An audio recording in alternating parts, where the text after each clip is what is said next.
ಫಿರೋಜ್ಪುರದ ವಸತಿ ಪ್ರದೇಶದ ಮೇಲೆ ಪಾಕಿಸ್ತಾನದಿಂದ ದಾಳಿಯಾಗಿದೆ. ವಸತಿ ಪ್ರದೇಶದ ಮೇಲೆ ಆದಂತಹ ದಾಳಿಯಿಂದಾಗಿ ಸದ್ಯ ಒಂದು ಕುಟುಂಬದ ಮೂವರಿಗೆ ಗಾಯಗಳಾಗಿದೆ ಅನ್ನುವಂತ ಮಾಹಿತಿ ಸಿಗ್ತಾ ಇದೆ. ಫಿರೋಜ್ಪುರದ ಆಸ್ಪತ್ರೆಯಲ್ಲಿ ಈಗ ಸದ್ಯ ಮೂವರಿಗೆ ಚಿಕಿತ್ಸೆಯನ್ನು ಕೊಡಿಸಲಾಗ್ತಾ ಇದೆ. ಪಾಕ್ ಆಕ್ರಮಿತ ಡ್ರೋನ್ ದಾಳಿ, ಇದು ಪಾಕ್ನಿಂದ ಆಗಿರುವಂತಹ ಡ್ರೋನ್ ದಾಳಿಯಿಂದ ಸದ್ಯ ಫಿರೋಜ್ಪುರದ ಒಂದು ಕುಟುಂಬದ ಮೂವರಿಗೆ ದಾಳಿಯಾಗಿದೆ. ವಸತಿ ಪ್ರದೇಶದ ಮೇಲೆ ದಾಳಿಯಾಗಿದೆ. ಪಾಕ್ನ ಡ್ರೋನ್ ಈಗ ಒಂದು ದಾಳಿ ಸದ್ಯ ಒಂದು ಕುಟುಂಬದ ಮೂವರಿಗೆ ಗಾಯವಾಗುವಂತೆ ಮಾಡಿದೆ. ಫಿರೋಜ್ಪುರದಲ್ಲಿ ಆಸ್ಪತ್ರೆಗೆ ಅವ್ರನ್ನ ದಾಖಲಿಸಿ ಚಿಕಿತ್ಸೆಯನ್ನ ಕೊಡಿಸಲಾಗ್ತಾ ಇದೆ. ಎಲ್ಲ ಬ್ಲಾಕ್ಔಟ್ ಮಾಡಿದ್ದಾರೆ. ಆ ಭಾಗದಲ್ಲಿ ಕಠಿಣ ಮುನ್ನೆಚ್ಚರಿಕೆ ಕ್ರಮವನ್ನು ಕೈಗೊಳ್ಳಲಾಗಿದೆ. ಸಾಕಷ್ಟು ಮಿಸೈಲ್ಗಳನ್ನ ಮತ್ತೆ ಡ್ರೋನ್ ದಾಳಿಯನ್ನ ಈಗಾಗಲೇ ಡಿಫೆನ್ಸ್ ಸಿಸ್ಟಮ್ ಉಡೀಸ್ ಮಾಡ್ತಾ ಇದೆ. ಅದರ ಮಧ್ಯದಲ್ಲಿ ಇದೊಂದು ಕೂರ್ಕೊಂಡು ಬಂದಿದೆ.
ಜಮ್ಮು ಕಾಶ್ಮೀರದ 11 ಕಡೆ ಪಾಕ್ ಕಡೆಯಿಂದ ದಾಳಿ ಆಗ್ತಾ ಇದೆ.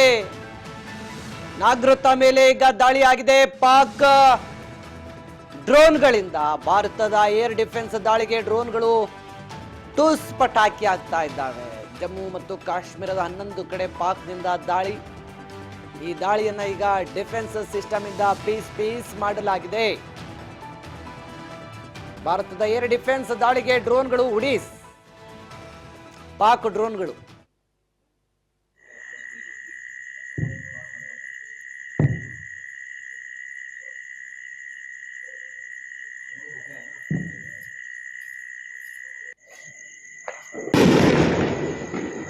अब निकलेगा वाह निकलेगा